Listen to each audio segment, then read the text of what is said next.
कभी सोचा है कि एक भेड़ की ऊन हजारों किलोमीटर दूर जाकर मुलायम कंबल कैसे बन जाती है? प्लस आखिर कैसे आजकल मोरों का कारोबार करोड़ों में चल रहा है? आज हम आपको दिखाएंगे इसके पीछे का राज, जिसे जानकर आप भी दंग रह जाएंगे। वीडियो को अभी लाइक और सब्सक्राइब कर दें और बने रहें मेरे साथ वीडियो के अंत तक। नंबर 1 पर है भेड़ और उनकी ऊन। दुनिया का सबसे बड़ा मरीन भेड़ों का फार्म ऑस्ट्रेलिया में है। वहां हर साल कई मिलियन टन भेड़ों की ऊन निकाली जाती है, जिसका इस्तेमाल कंबल और गर्म कपड़े बनाने में किया जाता है। सब कुछ शुरू होता है भेड़ों की ऊन इकट्ठा करने से। ऑस्ट्रेलिया के इस फार्म में 1 लाख से ज्यादा भेड़ें हैं। वसंत की शुरुआत में या गर्मी आने से ठीक पहले भेड़ों की ऊन काटी जाती है। जिन लोगों ऊन काटते हैं उन्हें शेयरर कहा जाता है। ये अनुभवी कर्मचारी एक खास ट्रिमर से सिर्फ 2 से 3 मिनट में एक भेड़ के पूरे शरीर की ऊन काट सकते हैं। लेकिन बड़ी फैक्ट्रियों के लिए हजारों भेड़ों की ऊन चाहिए होती है, इसलिए ये काम लगातार घंटों चलता रहता है। हर भेड़ से औसतन 3 से 7 किलो ऊन मिलती है। रोज इतने भेड़ों की ऊन काटी जाती है कि एक कर्मचारी को एक भेड़ की ऊन काटने के लिए सिर्फ 2 से 3 मिनट ही मिलते हैं। भेड़ों की ऊन बहुत जल्दी बढ़ती है, 6 महीने में फिर से पूरी हो जाती है। कुछ हजार भेड़ों से एक ही दिन में टनों ऊन काटी जाती है। ऊन इकट्ठा की जाती है, जिसे बाद में बड़े ट्रकों में भरकर फैक्ट्री भेजा जाता है। फैक्ट्री पहुंचने के बाद शुरू होता है ऊन की सफाई का काम। कच्ची ऊन कभी भी सीधे इस्तेमाल नहीं की जा सकती, क्योंकि उसमें बहुत सारा कचरा, धूल, सूखी घास और यहाँ तक कि छोटे कीड़े भी होते हैं। सफाई के लिए ऊन को बड़े स्टील के गर्म पानी के टैंकों में डुबोया जाता है, जिसमें खास डिटर्जेंट मिला होता है। इसे कई चरणों में धोया जाता है। पहले चरण में मिट्टी और धूल हटाई जाती है, दूसरे चरण में तेल और चर्बी साफ होती है और आखिरी चरण में ऊन को पूरी तरह जीवाणु रहित किया जाता है। धुलने के बाद ऊन इतनी मुलायम और फूली हुई हो जाती है कि लगता है जैसे बादल का टुकड़ा हो। सफाई के बाद आता है कार्डिंग का चरण, जो एक तरह से मशीन से कंघी करने जैसा है। बड़ी मशीनों के अंदर बहुत बारीक दांतों वाले रोलर होते हैं, जो तेजी से घूमकर ऊन के रेशों को सीधा करते हैं और गांठें खोल देते हैं। इस प्रक्रिया में ऊन के छोटे छोटे गोले हट जाते हैं और रेशे एक दिशा में सध जाते हैं। कार्डिंग के बाद ऊन बहुत ही चिकनी और समान हो जाती है, जो अगले चरण के लिए तैयार होती है। इसके बाद शुरू होता है स्पिनिंग, यानी धागा बनाने का काम, जिसमें ऊन के रेशों को आपस में घुमाकर मजबूत धागा तैयार किया जाता है। बड़ी फैक्ट्रियों में स्पिनिंग मशीनें एक साथ हजारों धागे बना सकती हैं। कभी कभी ऊन को पहले ही रंग दिया जाता है और कई बार धागा बनने के बाद रना जाता है। ये कंबल के डिजाइन और पैटर्न पर निर्भर करता है। सबसे अहम चरण है बुनाई। यहाँ बड़े ऑटोमेटिक करघे इस्तेमाल किए जाते हैं। एक करघे में सैकड़ों धागे एक साथ चलते हैं और मशीन तेजी से ऊपर नीचे आगे पीछे होकर कपड़ा बुनती है। ये मशीनें इतनी तेज होती हैं कि हर मिनट सैकड़ों मीटर कपड़ा बनाती हैं। अगर फैक्ट्री 24 घंटे चलती है, घंटे चले तो एक दिन में कई किलोमीटर कपड़ा बुना जा सकता है। कपड़ा कितना मोटा, मुलायम और किस पैटर्न का होगा, ये सब मशीन की सेटिंग से तय होता है। बुना हुआ कपड़ा फिर फिनिशिंग सेक्शन में जाता है। यहाँ कपड़े के किनारे सिए जाते हैं, अतिरिक्त धागे काटे जाते हैं और मुलायम बनाने के लिए खास ब्रशिंग की जाती है। कुछ कंबलों को खास रसायन में डुबोया जाता है ताकि धागा और मजबूत हो जाए।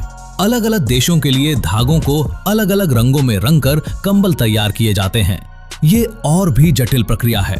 ठंडे देशों में निर्यात के लिए कंबलों को और ज्यादा फूला और गर्म बनाने के लिए अलग मशीनें इस्तेमाल की जाती हैं। इसके बाद आता है पैकेजिंग का चरण। हर कंबल को मोड़कर पॉलिथीन या कपड़े के बैग में रखा जाता है। कुछ कंबल स्थानीय बाजार में जाते हैं और कुछ कंटेनरों में भरकर विदेशों में निर्यात किए जाते हैं। बड़ी फैक्ट्रियां साल में कई मिलियन कंबल बना सकती हैं।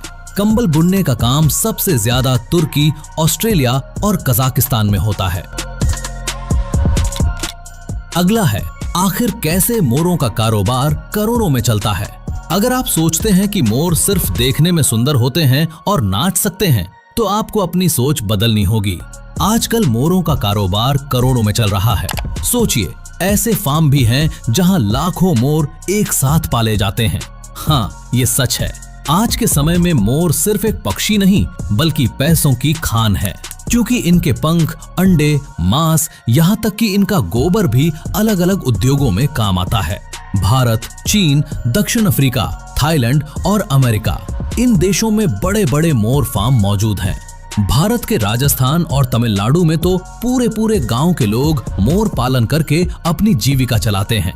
खासकर भारत के कुछ राज्यों में मोर राष्ट्रीय पक्षी होने के कारण उन्हें शिकार करना या मारना गैर कानूनी है, लेकिन फार्म में पालन करने की अनुमति है। एक बड़े मोर फार्म का नजारा कैसा होता है जानते हैं। सैकड़ों एकड़ जमीन पर फैला हुआ बड़े बड़े पिंजरों जैसा खुला इलाका, जिसमें पेड़ पौधे लगाए जाते हैं ताकि मोरों को प्राकृतिक माहौल मिले।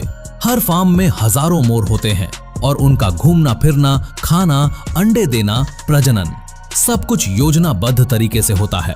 इनके खाने का तरीका भी काफी दिलचस्प है।